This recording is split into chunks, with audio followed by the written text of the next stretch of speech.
Hi guys, good morning. Nandito tayo ngayon sa may Bartanan Sea again. And papasya lang tayo kasi nag-frost ngayong gabi. Or kaninang madaling araw siguro. Sobrang lamig ng weather, ng temperature ngayon. So it's like around probably -4 today. So nagpo-frost ngayon sa buong etong lugar na to, frosted siya. Even dun sa sasakyan ko kanina, sobrang hirap tanggalin ng frost. Pero pakita ko sa inyo guys, yung ganda ng lugar. Good idea na nagpunta ako dito sa Bartanan Sea para ma-check yung Bartanan Sea kapag ganito yung temperature. Pero sobrang lamig, nabasa kasi yung gloves ko kanina. Kaya, but pasyal ko kayo dito guys. The shininess of the beginning has been sanded down to nothing. I can barely see the start. When you slip Madami pa rin naglalakad ng mga aso nila. So, masipag silang ganun gawin yung i-walk yung aso nila. Pero sa sobrang lamig ng weather guys, nakukuha pa talaga nilang maglakad, diba? Pero yeah, for them, okay lang naman yun.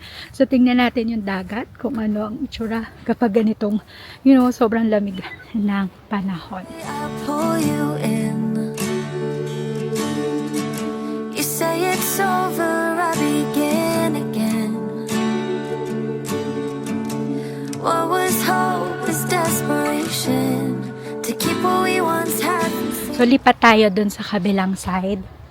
Kunin natin yung sasakyan, tapos lipat tayo dun sa kabilang side. Kasi doon, pwede tayong bumaba sa cliff. So, para makita din natin kung ano yung itsura dun sa labas. Sa kabilang side ng area na to. Malaki to actually, yung stretch ng Bartanan Sea na to. Mahaba siya pala. Pero, sobrang lamig! Grabe, hindi ako makatagal sa lamig. As in, parang sobrang lamig. And from us drifting apart.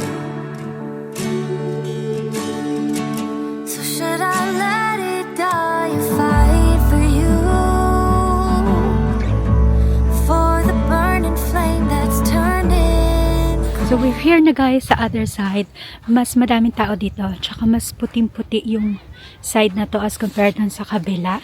Pero lakad lang tayo papunta dun sa cliff. Medyo malayo yung pinarkingan ko ng car kasi puno ng sasakyan. So ibig sabihin madaming upupunta dito kapag ganito yung weather. Siguro kasi nga malamig. So mas gusto nila yung ganitong weather, yung malamig. So para sa atin, medyo sobrang lamig na nito. Siyempre, it's our first winter here sa UK. Kaya, medyo sobrang as in chill na chill talaga. Ang peg ng antenna yung mga sis. Kaya yan. Pero sobrang lamig. Walking pa rin tayo towards dun sa cliff. Pero, sobrang nakakatawa lang dito sa UK kasi yung mga locals nila, yung mga talagang puti, sobrang babait nila. I don't know, I haven't met someone na super rude pa yet sa ngayon. Pero they are so kind. Yung pag nakasalubong mo sila, babatiin ka nila, good morning. So like that. So, nakakatuwa lang kasi sobrang nice na mga people dito sa UK. Here na guys, and ito yung isa sa mga talagang parang kilala, yung Bartanan Sea, yung nandun sa Bournemouth, yung makulay na hat, or hindi ko alam kung ano tawag nila dyan, pero yan, pwede nilang ma-rent yan. Tapos, pwede nyo yan ma-rent. Tapos, pwede kayo mag-stay dyan. So should I let it die or fight for you? For the burning flame that's turning cold.